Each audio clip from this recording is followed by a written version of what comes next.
Alright, hello everyone, welcome. We're talking about the BZ-75, the newer Chinese heavy tank at tier 10. We're not going to be talking about the first couple of tiers because, again, we're more interested in tier 10. In the future, I might be covering those tanks, but today, again, it is going to be the BZ-75.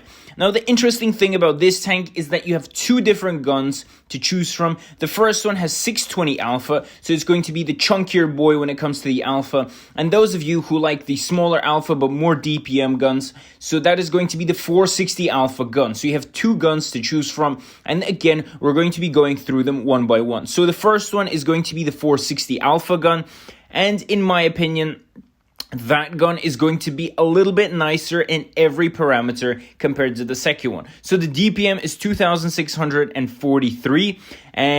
That's not the highest, but it is still pretty decent in my opinion for a heavy tank. I mean, the Alpha is 460, as I said. The aim time and accuracy is also pretty decent. For example, if you compare it to the IS-7, which has a very similar gun, or the WZ-1115A with a very similar gun, you have much better sort of gun handling compared to those tanks, right? So in that regard, that's very good. That's very, very nice to see. However, what do you get with the chunkier Alpha gun? Well, you get 620 Alpha, and that's pretty much it.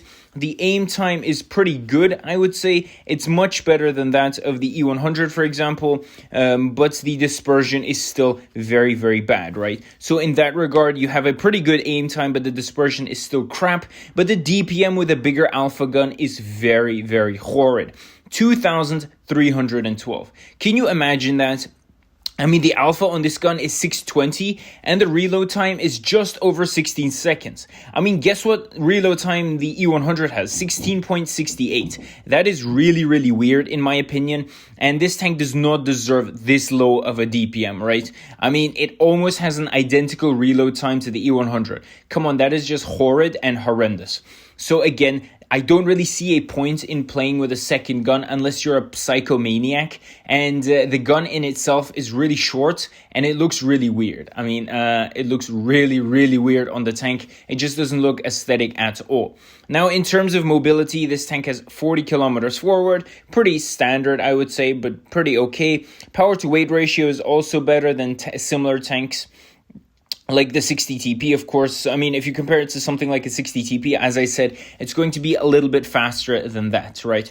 Now, when it comes to the armor profile, this tank has some pretty good side armor. I mean, very similar to the IS-7.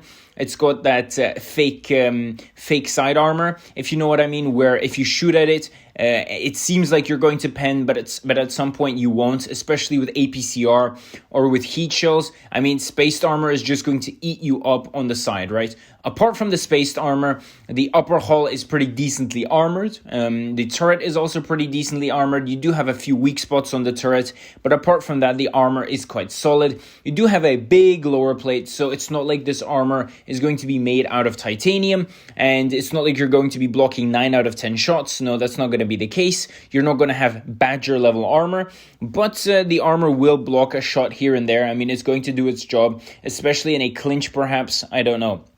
We're going to have to see in that regard. Overall, we have a really weird tank with two different guns, decent mobility, decent armor, and a pretty decent gun. I mean, what is there to say? The tank is quite solid. I'm looking forward to it. And I really hope you guys also enjoyed this video. Tell me what you guys think about this new Chinese tank in the comment section below. And with that, happy is out, and I'll definitely see you guys next time. Bye-bye.